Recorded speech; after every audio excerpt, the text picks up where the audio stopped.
పోతారు. రేపు పొద్దున కలిసిన ప్రధానమంత్రి గారిని నేను ఎవరికి తెలియజేస్తాను. లేదు, నేను మాట్లాడేది ఇప్పుడు మన ముఖ్యమంత్రి గారే మాట్లాడతారు. లేదు, ఉన్నాయి, వాళ్ళు అదే చెప్తా ఉన్నారు, వాళ్ళు వాడలేదు. అందుకనే కదా ఈరోజు అంటే మనకి నైతికంగా కూడా బలం ఉంది. కాకపోతే ఏంటంటే గత ప్రభుత్వం చేసిన ఈ తప్పులన్నీ మనకి వారసత్వంగా వచ్చినాయి. అది వాళ్ళు చేసిన తప్పులకి ఈరోజు మనం మాట పడాల్సి వస్తుంది.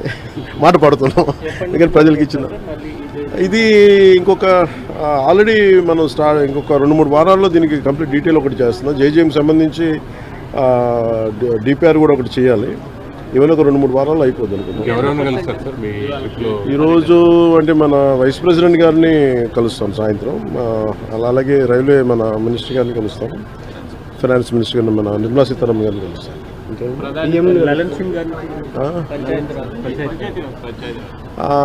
ఇప్పుడు ఉందా మనకి ఇంకా ఫైనలైజ్ చేసినట్లయితే చెప్తారు.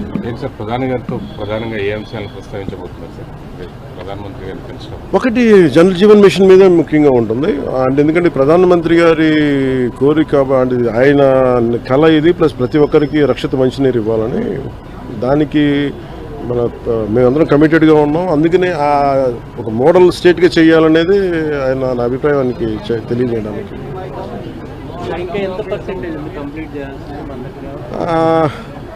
వీళ్ళు ఎలా చేశారంటే అండి, ఫస్ట్ మనకి ప్రాబ్లం ఏమవుద్దంటే, మనం ఇల్లు కట్టినా ఏం చేసినా ముందు అసలు పైప్ లైన్స్ వేయం, సువేజ్ వేయం, మన పైప్స్ ఉండవు మన దగ్గర.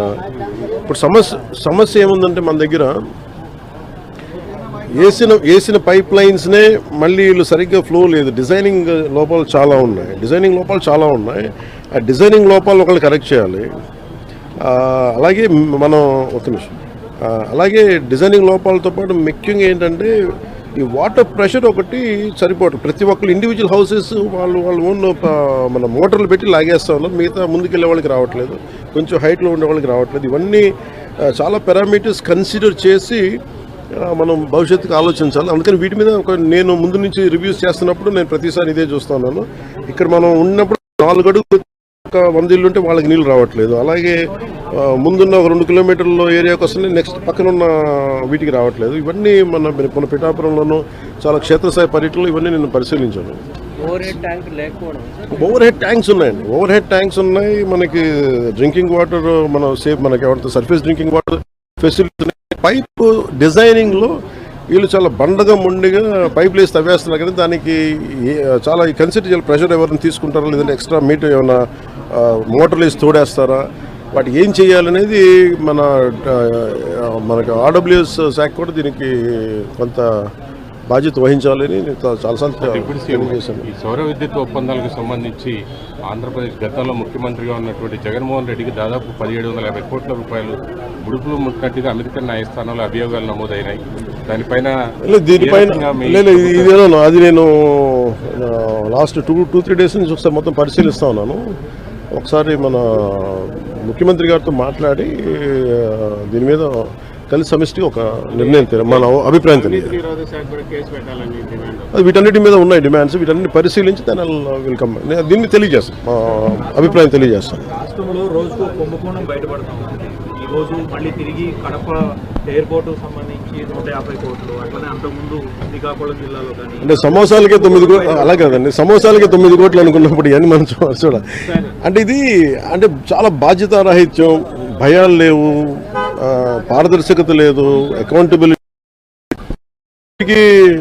We are paying the price. ఇదేంటి భవిష్యత్తులో ఇలాంటి పునరావృతం కాకుండా చూడాలి. ఒకటి వాళ్ళు చేసిన దానికి వాళ్ళని అకౌంటబిలిటీ తీసుకురావడం, 2 భవిష్యత్తులో ఇలాంటి పునరావృతం కాకుండా ఉండటం, వీటన్ని రెండింటి మీద ఆలోచిస్తారు. నోటీసులకి స్పందించకుండా తప్పించుకుని తిరుగుతున్నారు. ఆయన ఒక్కళ్ళే గారు, మిగతా చాలా మంది కూడా విచారణకు రమ్మంటే రాకుండా తప్పించుకుని తిరుగుతున్నారని చెప్తున్నారు. పోలీసులు ఆ విధంగా వాళ్ళు పట్టుకోలేకపోతున్నారా, లేకపోతే ఏంటి అసలు? అంటే చిత్తశుద్ధి లేదా పోలీసులకు వాళ్ళకి అరెస్ట్ చేయడానికి కానీ వాళ్ళు పట్టుకోవడానికి కానీ, లేదంటే వాళ్ళకి తిరుగుతున్నారా? ఏంటి sir? Let the police do their job, let me do my job. నా పని నేను చేసుకుని వాళ్ళ పని వాళ్ళు చేయాలి కదా. గత గవర్నమెంట్ లో అయితే ఎక్కడున్నా కూడా పట్టుకొచ్చేవాళ్ళు, చెప్తున్నారు వాళ్ళు ఢిల్లీ నుంచి కూడా పట్టుకెళ్ళిన సందర్భాలు అలా అనిపించట్లేదా ఇప్పుడు? ఇప్పుడు చంద్రబాబు గారి మీద నందిగామలో దాడి చేసిన వాళ్ళు సింపుల్ గా కోర్టుకు వెళ్ళి వచ్చి మేము బయటకు వచ్చేసామని చెప్పి కాలర్ ఎగరేసుకునేటువంటి పరిస్థితి కనిపిస్తా ఉంది. సో ఎట్లా ఎక్కడ లోపం ఎక్కడ ఉంది? ఎట్లా సరి వాళ్ళు ఎట్లా చేయబోతున్నారు? అంటే నేను అంటే నేను ఒకటి లా అండ్ ఆర్డర్ హోమ్ నేను చేయట్లేదు. సో మీరు ఇది అడగాల్సింది మీరు ముఖ్యమంత్రి గారిని అడగాలి. కూటమి ప్రభుత్వం కాబట్టి కరెక్టే. మీరు అలాగే ఇప్పుడు నేను పంచాయతీ రాజ్ గురించి అడిగితే నేను చెప్పగలను. అంటే కొన్ని ఇది మా ఇంటర్నల్గా ఏం జరుగుతుందో ఒకసారి మీరు చెప్పిన అన్ని సమిష్టి బాధ్యత కదా సార్. ఖచ్చితంగా నేనే దాన్ని తప్పించుకోవట్లేదు కదా, కానీ ఒక మాట చెప్పేటప్పుడు కొంచెం బాధ్యతగా చెప్పాలి. సో మీరు మా మీడియా మిత్రులు అడిగారు ఢిల్లీలో, ఇవన్నీ నేను ముఖ్యమంత్రి గారి దృష్టికిను హోంమంత్రి గారి దృష్టికి తీసుకెళ్తాను. ఏం చెప్పంటారు చెప్పండి, మీ మాటకు నేను తీసుకెళ్తాను. అంటే మిమ్మల్ని అంత ఇబ్బంది పెట్టినప్పుడు, అంత ధైర్యంగా ఆంధ్ర పోలీసు ఉన్నప్పుడు ఈరోజు ఆంధ్ర పోలీసు ఎందుకు తట్టుపాయిస్తున్నారు అడగాలి కదా, ఖచ్చితంగా అడుగుతాను.